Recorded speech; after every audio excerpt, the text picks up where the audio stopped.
बिस्मिल्लाहिर्रहमानिर्रहीम अल्हम्दुलिल्लाह वस्सलातु वस्सलामु अला रसूलिल्लाह व अला आलिहि वस्सहबिहि अजमईन अम्मा बाद रब्बि इश्रह ली सदरी व यस्सिर ली अमरी वहलुल उक़दतम मिन लिसानी यफ़क़हू क़ौली। अस्सलामु अलैकुम व रहमतुल्लाहि व बरकातुहू। फर्स्टली जज़ाकल्लाह खैर। एक गैप आया हमारी क्लास में, मैं आउट ऑफ सिटी था, उसके बाद कुछ तबीयत भी ख़राब हो गई, बल्कि अभी तक कुछ फ्लू और खांसी बाकी है, तो आज थोड़ी सी आवाज़ आहिस्ता होगी, साथ दीजिएगा इंशाअल्लाह ताला। I didn't want to miss the class क्योंकि बहुत सी इंपॉर्टेंट इवेंट्स आ रहे हैं, कुछ ऐसी चीज़ें हैं जिनको मैं डिस्कस करना चाह रहा हूँ, ख़ुसूसन जो हमारे नौजवान हैं, जो स्पेशली एजुकेटेड क्लास है। देखें, वन ऑफ द चैलेंजेस जो कि वीकर सिविलाइजेशंस को आते हैं, वीकर सिविलाइजेशन से मेरी मुराद है नॉट सो इन्फ्लुएंशियल सिविलाइजेशन, जैसे अनफॉर्चुनेटली मुसलमान सिविलाइजेशन जो है इस वक्त, तमाम मुस्लिम ममालिक, उनका इतना इन्फ्लुएंस नहीं है फ़िलहाल दुनिया में। Influence in the sense media में कोई ख़ास प्रेजेंस नहीं है, साइंस के शोबे में कोई ख़ास प्रेजेंस नहीं है, ऑल्दो बहुत से लोग साइंस में ऊपर जाते हैं, लेकिन नोबल पीस प्राइज़ विनर्स को आप देख लें, या ज़ाहिर है कि जितने भी साइंसदान हैं उसमें भी आप देखेंगे कि वेस्टर्न सिविलाइजेशन ने एक्सेल किया है। टेक्नोलॉजी की बात करें तो कोई ख़ास प्रेजेंस मुसलमानों की नहीं नज़र आती, लेकिन पर्टिकुलरली मैं यहाँ पे बात कर रहा हूँ मीडिया में जो प्रेजेंस है। जितना मीडिया में मवाद अपनी तहज़ीब का नॉन मुस्लिम्स ने इस वक्त खड़ा किया हुआ है और शेयर किया हुआ है, मुसलमानों का इतना मवाद नहीं है, जिसकी वजह से ये हमारे लिए जो कि इतने इन्फ्लुएंशियल तहज़ीब नहीं है, उसके बच्चों के लिए, उसकी यूथ के लिए एक बहुत बड़ा चैलेंज बना हुआ। जैसे मैं आपको मिसाल देता हूँ कि नो मैटर हम अपने बच्चों को जितना मर्ज़ी पढ़ा लें, दीन के बारे में कोशिश करते हैं बताने की, लेकिन वो जो काउंटर वेव इस वक्त है ना हमारे बच्चों के लिए, वो इतनी स्ट्रॉन्ग है कि मैं आपको बता नहीं सकता। वो काउंटर वेव ज़ाहिर है मार्वल की मूवीज़ से हो, स्पाइडरमैन, बैटमैन, उनके जो हीरोज़ हैं, सुपर हीरोज़, उनसे हो, या उनके फेस्टिवल्स को जब ग्लैमराइज करके मूवीज़ में दिखाया जाए उससे हो।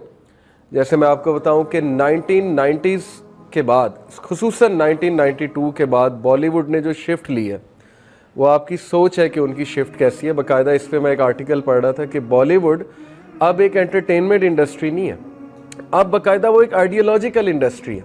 अगर आप उनकी फिल्म्स देखें तो उसमें बाकायदा एक आइडियोलॉजी प्रमोट की जाती है उनकी फिल्मों में, और उस आइडियोलॉजी में एक आइडियोलॉजी है वहदत अदियान की आइडियोलॉजी। वहदत अदियान है यूनिटी ऑफ ऑल फेथ्स, जो कि सुनने में बहुत अच्छी चीज़ है। ह्यूमनिज़म का ह्यूमनिज़म एक फ़िलासफ़ी है कि रिलीजन जो है उसकी कोई ख़ास वैल्यू नहीं है, असल में humanity is the greatest religion. ये नारा हम अक्सर ज़ाहिर है हमें सुनने को मिलता है, हम देखते हैं। इस पर तो हम कई बार बात कर चुके हैं कि You cannot be a good Muslim unless you are a good human being. Humanity और ह्यूमैनिटी की मदद करना और ह्यूमैनिटी के लिए कुछ करना, ये तो नर्सरी क्लास है इस्लाम में।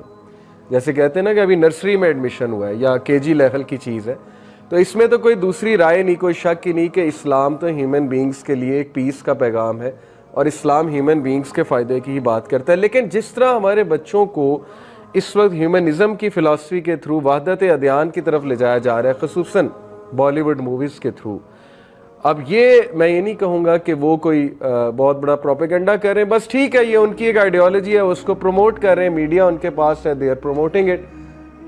हमारे पास भी मीडिया जब होगा, हम भी स्ट्रांग होंगे, हम अपनी आइडियोलॉजी प्रमोट करेंगे। ऐसे ही होता है ना, जो स्ट्रांग होता है, जो पावरफुल होता है, वो अपनी आइडियोलॉजी साथ लेकर आता है। हम जहाँ भी जाएंगे हम अपनी आइडियोलॉजी साथ ले जाएंगे, तो वो भी यही कर रहे हैं।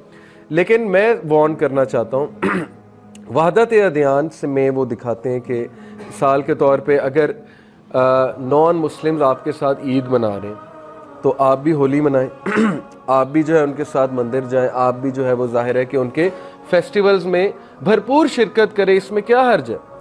जैसे क्रिसमस की बात की जाए तो क्रिसमस में आप भी शरीक हों, क्रिसमस में आप भी केक काटें, आप बाकायदा कॉन्ग्रेचुलेट करें क्रिसमस में उन्हें। ईस्टर है, ईस्टर में आप उनके साथ शरीक हों वगैरह वगैरह।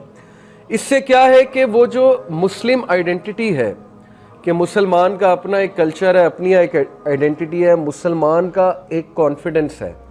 मैं हमेशा अपने स्टूडेंट्स को बताता हूँ कि हमें 100% श्योर है कि हमारा रिलीजन ठीक है, اگر کسی نے ڈیبیٹ کرنی ہے, اگر کسی نے اس پہ آرگیو کرنا ہے تو آ جائے. انہیں شاید 100% شور نہیں ہے اپنے اس کے بارے میں, مذہب کے بارے میں, ٹھیک ہے.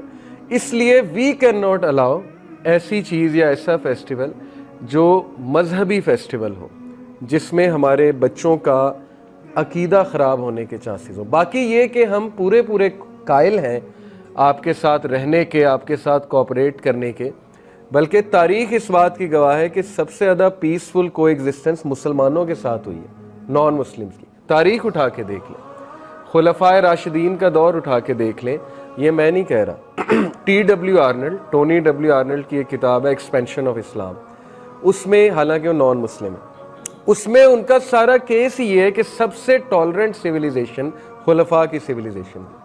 آپ دیکھ لیں عمر بن العاص جب ایجپٹ میں گئے تو کرسچنز کو اور جوز دونوں کو اجازت دی کہ تم اپنا مذہب پوری طرح اس پہ عمل کر سکتے ہو. چلے عمر بن العاص تو ایک چھوٹی مثال ہے. حضرت عمر صلی اللہ عنہ نے جب یروشلم فتح کیا تو باقاعدہ پیکٹ کیا جوز کے ساتھ, کرسچنز کے ساتھ, کہ you are completely allowed to go to your worship places. تم اگر چاہو تو اپنے لا کے مطابق بھی فیصلے کر سکتے ہو, یہ بھی الاؤڈ ہے. ہاں اگر تم چاہو تو ہم شریعت کے مطابق تمہارا فیصلہ کر دیں گے.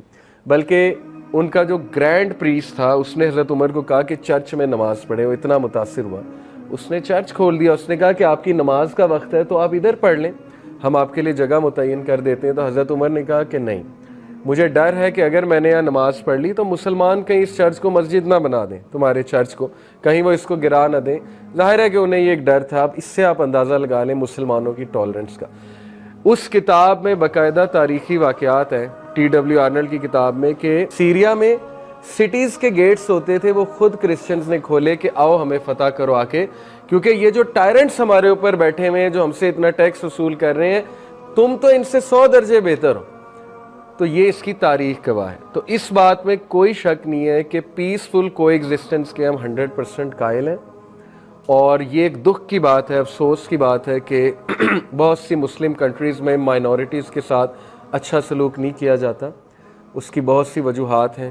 ایجوکیشن کی کمی ہے, دین کا صحیح فلسفہ مسلمانوں تک نہیں پہنچا. لیکن on the other hand non Muslim countries میں بھی کوئی اچھے حالات نہیں ہیں مائنورٹیز کے حوالے سے, کہ وہ ہمیں ہیومن رائٹس کا درس دیتے پھریں اور وہ ہمیں ایز اے ویلن دکھائیں کہ ان کی کنٹری میں تو یہ ہوتا ہے. ٹیک دی ایگزامپل آف انڈیا.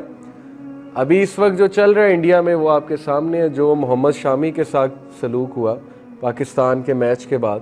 مسلمان کرکٹر ہے, اتنے انڈیا کو میچز جتائے, لیکن ظاہر ہے کہ جب پاکستان کے خلاف ذرا رنز لیک ہوئے اس کے, تو جو وہ شرپسند ہندو جو تھے, ایکسٹریمسٹ ہر مذہب میں ہوتے ہیں, ظاہر ہے سارے انڈینز ایسے نہیں ہیں, میں یہ نہیں کہتا سارے انڈینز ایسے ہیں, لیکن شرپسند جو تھے ان میں, انہوں نے جس طرح ابیوزنگ کی آن لائن اور جو حشر کیا اس بیچارے کا, جو اس کی امیج پریزنٹ کی, وہ آپ کے سامنے ہے.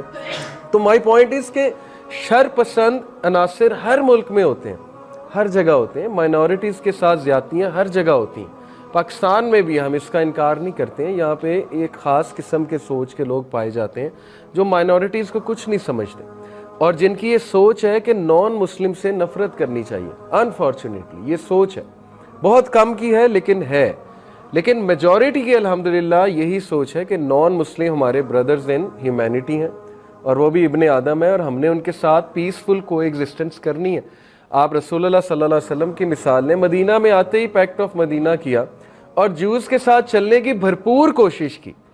اینڈ تک رسول اللہ صلی اللہ علیہ وسلم کی کوشش تھی کہ کوئی بھی کسی قسم کا یعنی لڑائی یا کسی قسم کی وربل سپیٹ نہ ہو, کچھ بھی نہ ہو. لیکن ظاہر ہے کہ کچھ چیزیں ایسی ہوتی ہیں کہ آپ کو پھر سٹینڈ بھی لینا پڑتا ہے اور فائٹ بھی کرنی پڑتی ہے, وغیرہ وغیرہ.